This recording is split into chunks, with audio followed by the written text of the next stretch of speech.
ఈరోజు ఎండు రొయ్యలు, ఎండు మెత్తళ్ళ, ఎండు పొట్టు తీసుకున్నాను.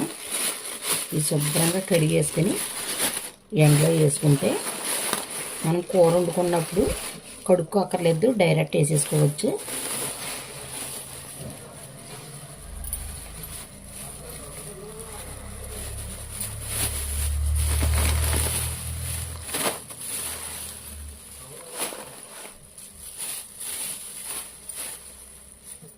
ఇలాగా శుభ్రంగా నానబెట్టుకుని గోరువెచ్చని నీటిలో కడిగేసుకుని ఎండబెట్టేసుకుంటే 2-3 రోజులు డైరెక్ట్ కూరలు వేసేసుకోవచ్చు.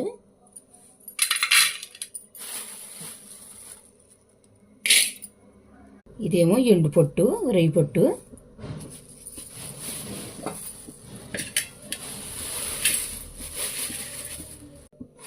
ఇవేమో ఎండు రొయ్యలు. ఇవేమో ఆకురాయి పరుగులు. ఇవి కూడా నానబెట్టుకుని పులుసు అంతా వచ్చేలాగా తీసేసుకుని ఎండబెట్టుకోవాలి.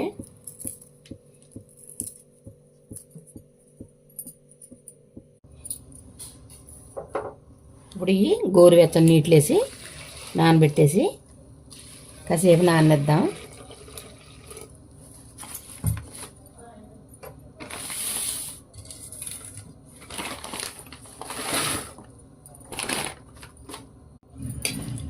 ఇసుక, పసుపు, పులుసు అంతా వదిలిపోద్ది.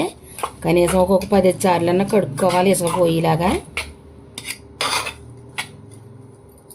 కొంచెం కొంచెం ఉప్పు కూడా వేసుకుందాం.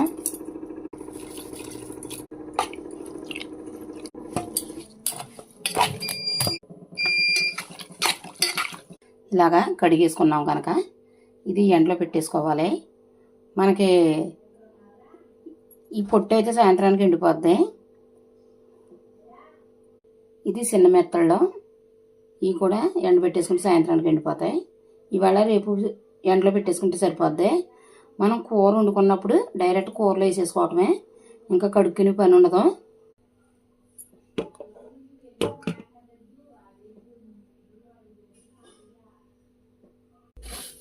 ఇదిగోండి పొట్టు మంచి బిలగేగిపోయింది. ఇంకా రేపు కూడా ఎండలో వేసుకోక్కర్లేదు, ఎందుకంటే ఎండ ఎక్కువగా ఉంది కదా.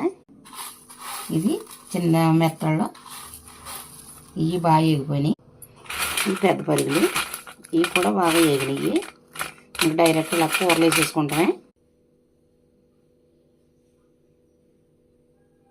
మీరు కూడా ఎప్పుడైనా ఇలా తీసుకుంటే ఇలా కడిగేసుకుని ఎండబెట్టుకుంటే ఎప్పుడు కావాలితే అప్పుడు వండుకోవచ్చు.